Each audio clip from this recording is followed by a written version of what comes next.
the sun trying to come out? Hey, good morning, Terry. Late, girl. I am to go to Great America, the Fright Fest, and I'm so busy trying to focus on my kids, which is what I'm supposed to do. You're always supposed to focus on your children first. That I was so tired, making sure they got everything together and in order, that I haven't gotten my own self together. I haven't gotten my clothes packed. I have nothing packed. I was up pretty late trying to make sure that the house and all that stuff is straight, because the day that we come back, which is Sunday, I gotta go to work. I have to work that day. So I'm only gonna have enough time to check out the hotel, drop off the children, and then rush straight to work, go straight to work. So I'm gonna make sure I take my work clothes or whatever it is that I plan on wearing to work on that Sunday, and shower at the hotel, get dressed, so then I'll already be dressed, and then I'm gonna go and drop off the kids. I'm not ready. I'm ready, but I'm not ready. So I'm excited though today. Can't you tell? Can y'all tell? Can you tell? Good morning, everybody. Good morning, people in the clouds. Good morning, my loyal supporters in the bushes. Good morning, you nosy ass people that's always slithering around, just waiting to bite somebody. Good morning. Have a wonderful, blessed morning. The sun is trying to come out. I see. Thank you, girl. Look, I'ma have me a great time. Look, whether the kids have a good time or not, mama gonna have some fun.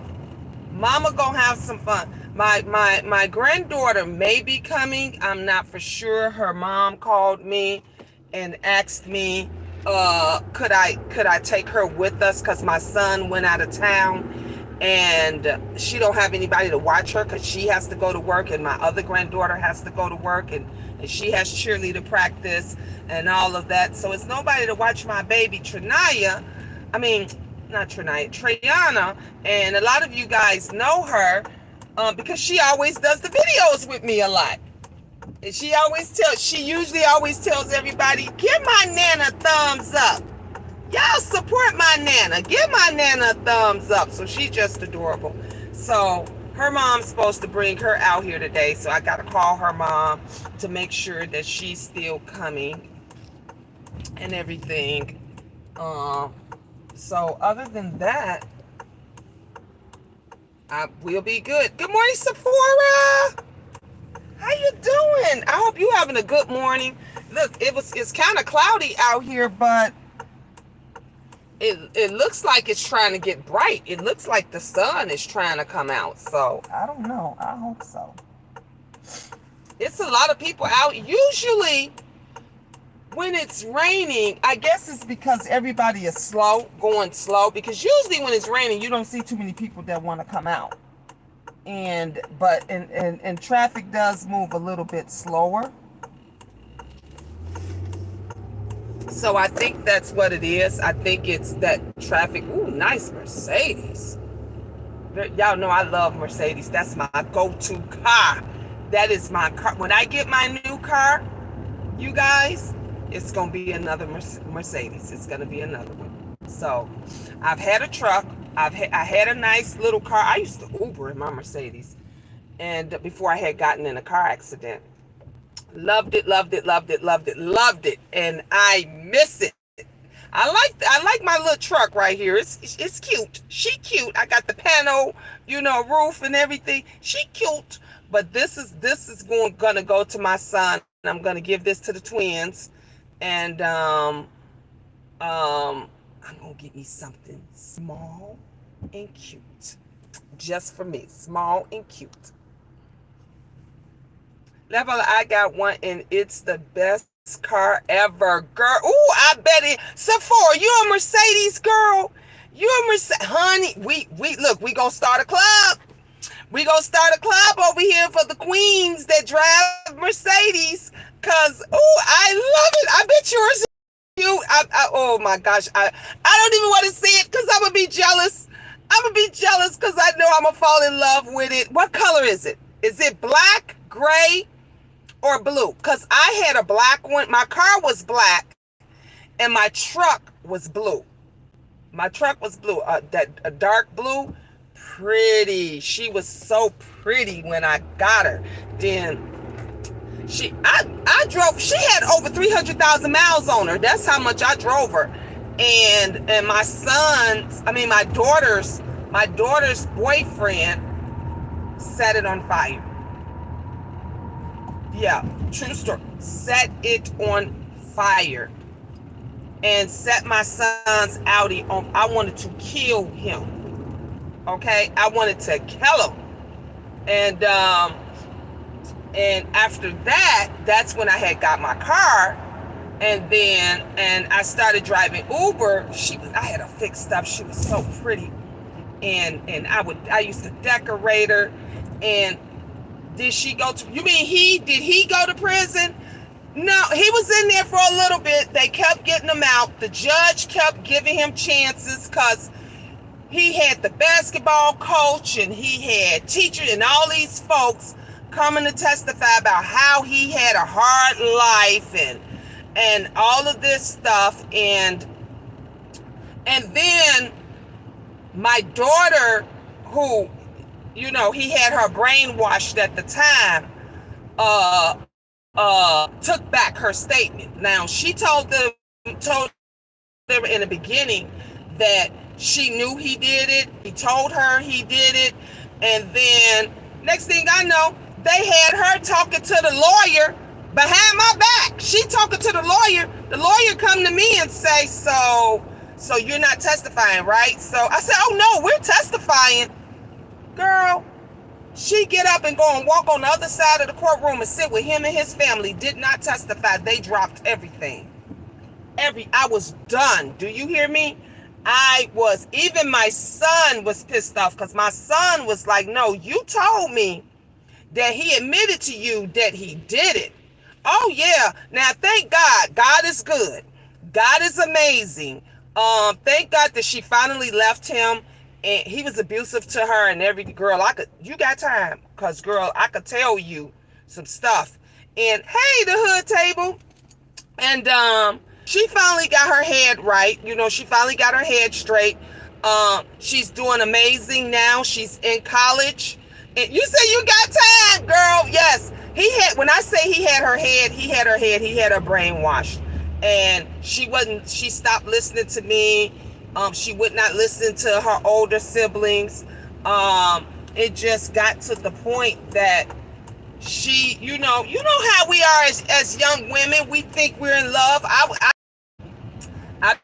be trying to tell these young girls that he don't love you. Anybody that put their hands on you, anybody that talks down to you, anybody that disrespects you and your family, that's not love, okay? Love does not hurt.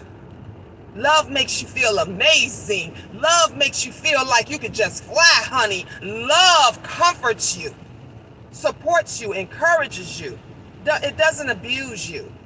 And so she went through all that. And no matter what girl, I got a gun card because of this kid. Now, it's bad when, as a mother, you go and get a gun card for a teenager, for a child, but he would break in my house. He was stalking us. It was, when I tell you it was deep, it was deep. It was a mess. And I was just like, I'm done. First love can be a learning lessons. Yep. And that's what it was. How you know? That's exactly that was her first love. And she thought she was in love, and he was crazy. He was like, he had a mom. He was a drug baby. He had a mother. Still has a mother that's a drug addict, drug fiend, in and out of jail all of her life. He I can't tell him what to do. When I'm telling the father and the grandmother, can you just please keep your son away from my daughter, or at least keep him, because if they want to see each other, they're going to see each other. I get that, but at least just keep him away from my house. I don't want him back at my house. And the father gonna say, well, I can't stop him. I said, okay. I said, he done broke in my house several times. He's climbing through windows. He was sitting up on our roof. This kid would sit up on our roof every day and watch us come and go. Because follow my daughter, we would have to have security. Security would have to walk my daughter inside the school and back into the van, because he would go to her school and get inside her school to look for her. Crazy. I thank God that she didn't get hurt, that nothing happened, to where she was taken away from me. But she finally, got her head together. She started seeing, getting counseling and stuff like that. And, but I went through a lot, honey. Mama went through a lot. And, but she's doing amazing now. She's in school to be a psychologist. She works as a pharmacist. And she has a beautiful, beautiful, gorgeous apartment, downtown Chicago. Drives a very nice car. She's with a new guy. I call him my son-in-law. He's amazing. If you guys watched the video that I did with the kids going to homecoming, you would see him. One of his family members died, her new boyfriend, and they were leaving to go to a get together. He treats her like a queen, and I love it. And she finally realizes her worth now, because a lot of these young ones, they don't know their worth. They let somebody tell them. That's why I don't listen to these goddamn YouTubers talk shit about somebody, always got something to say, and they don't know a goddamn thing about you. They don't feed and clothe you. They don't know where you came from. Stop listening to other people. Stop listening to other people that don't mean you no good. That's what my mother used to say. That's what my nana used to say. She said, why the hell is you listening to somebody that tells you you ugly? And they look 10 times worse. Ain't nothing they did was meant for good for you. My nana used to say all the time, what they eat don't make you shit. So why are you? It doesn't keep you full. So why are you worried and concerned? Because I used to get picked on a lot. I was tall in school, real slim, cute. I was cute. And I would always have some girls that was jealous. And back in those days, when the girls was jealous of you back in the day, especially when you light-skinned and all that stuff, it was real prevalent back in the day, back when I was growing up. And they would want to scratch your face up, slice your face, all that kind of stuff. So every time I got into a fight with somebody, the first thing they wanted to do was scratch up my face and ruin my face. And it would be always 2 or 3 was gonna jump me. I'm jumping her after school and this and that. Didn't know where y'all Angel got it from. Didn't know Miss Gina got these hands. Didn't know Miss Gina had these hands, and I wasn't taking no shit off nobody. And my sister, God rest her soul, my sister was a beast. When I tell you she a beast, she a demon. She would fight anybody. She didn't give no fuck. And my sister was known mouth in her hair, and people would always, sister, if y'all don't let her sister find out, because that chick walks around with razor blade. And this was back in the day. If you know anybody that's our age, and I don't know if these little girls still do this now, but if you know anyone that was back in the day, all the little Puerto Rican girls and the Mexican, they walked around with teachers, whomever, but she wasn't playing with these people. And she would always come out of nowhere. Every time I get in a fight somewhere, she would come out of nowhere, pulling bitches off my back, fucking them up, straight up. She didn't play. We did our thing, but at the end of the day, always there for each other. Always there for each other. And I miss her.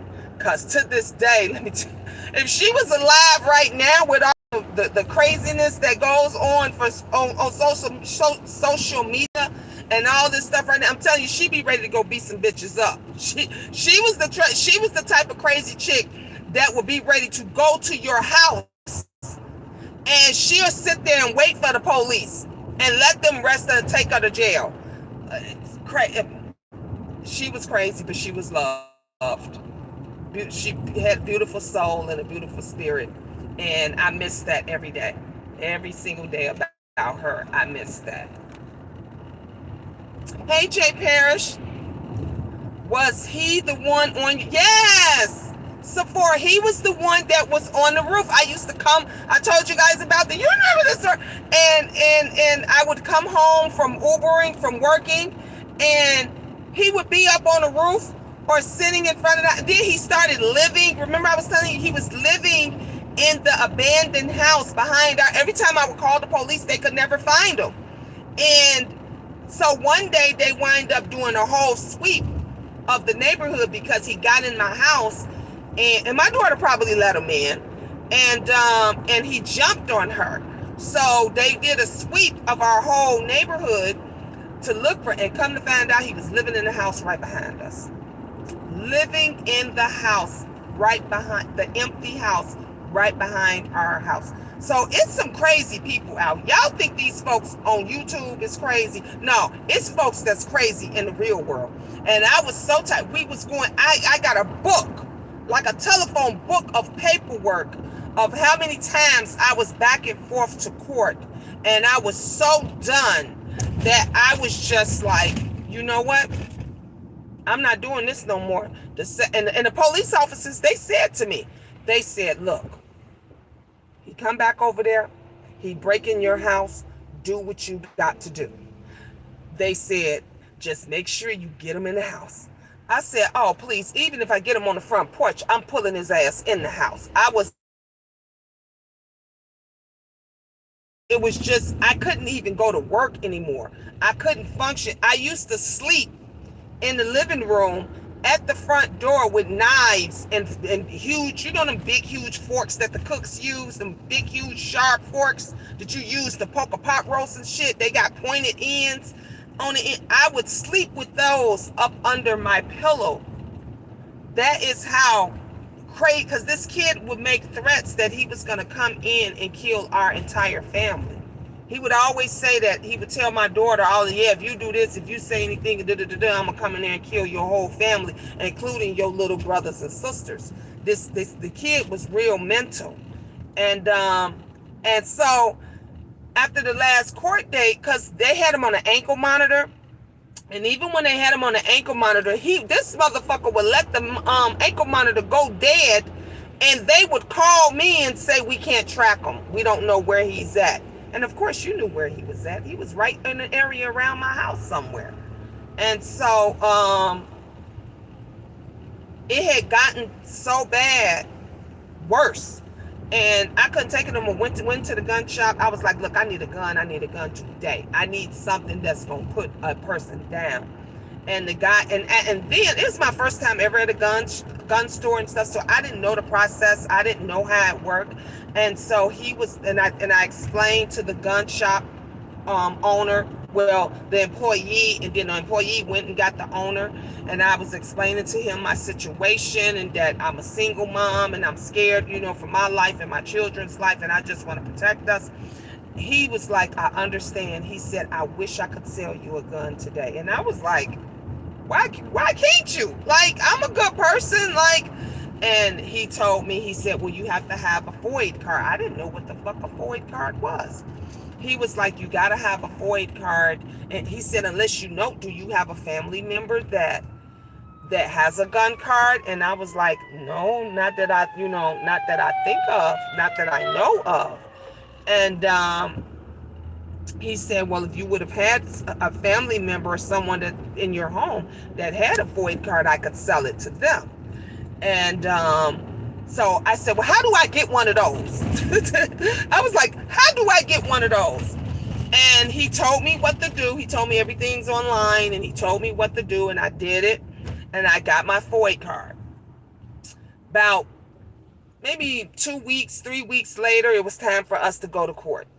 Again, the kid was back at my house trying to get back in. Again, I'm telling his parents, please keep your kid out of my home, away from my home. Um, they wouldn't do it. The father was like, I can't do it. He does what he want to do. And I said, okay, I'm just going to tell you like this. I'm telling you, and I'm telling you, which was the grandmother. I told the father and the grandmother, I said, I'm telling you this right now. He come back in my house again. He comes on my property again. He threatens my daughter again. He's going to be toe tagged. That's all I'm telling you. So the father says, you ain't got no gun. She ain't got no. Man, I must have went in my purse, plopped out that FOID card so fast on his ass. I said, rethink that. I think you better rethink that. And I think after that, they knew I wasn't playing anymore. My son wound up getting into an argument with his father, and my son was like, look, we know you can't keep them away. We don't care about that. I'm just saying keep them away from my mother. Keep them away from my mother's house, because we not playing. And, this is what my son was trying to tell him. This is what we had been trying to tell him. That, we're not playing. I'm not playing anymore. This stuff is getting real sick. So domestic, and I come from a domestic background. I come from that. My mother went through that. I went through that. And so now one of my daughters, is going through that. And I understand when you love somebody and you where you think you love them, and you figure that they just going through something, so you put up with the fuck shit that they do. Don't. I'm telling you from experience, it's not worth it.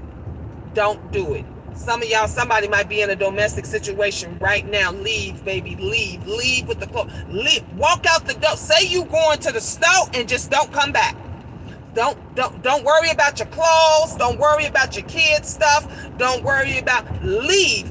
Walk out that door right now and leave, go to your closest police department and say, look, I want to speak to the social worker.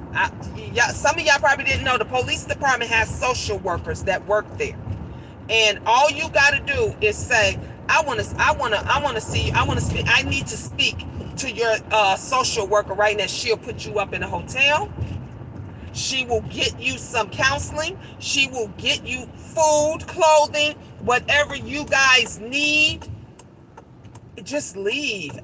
It's not, I'm telling you, it's not worth. Just ask all the parents and the people that have lost their loved ones, that have lost their daughters, that have lost, their sons. I spoke to you guys the other day, and I told you about a good friend of mine.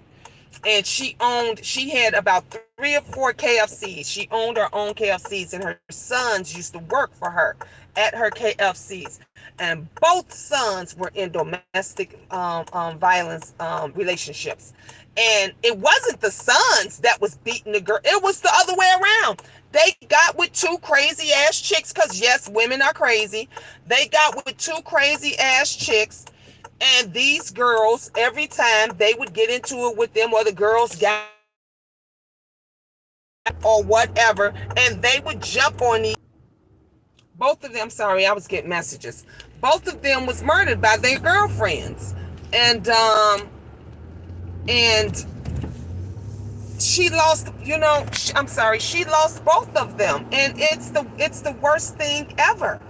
It's the worst thing ever. So that's why I teach my sons to be kings, honey. I used to tell my son all the time, he was in that type crazy girlfriend, wanted to scratch his face up and do this and threatening to stab. I'd be like, no, come and get me.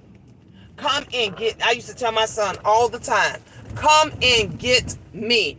Things are not working out, call me. Say, Ma, can you come and pick me up? And I'm going to be right there in a flash to come and get your ass. Don't sit here and argue with no crazy ass broad, because it's not worth it. It's not. Well, anyway, guys, it was great having that conversation with you all. I remember Cardi B saying she always had a razor blade on her. Yep. Yep, that was it. Hey, Jay Parrish. Hey, everybody. Y'all have a wonderful, blessed day. And I'm going to go live this evening because we're going to Fright Fest and we're going to be heading out to the hotel to check in and all that stuff. So I shall definitely see you guys tonight. Okay? I love you guys. Peace. God bless. Ta-ta for now.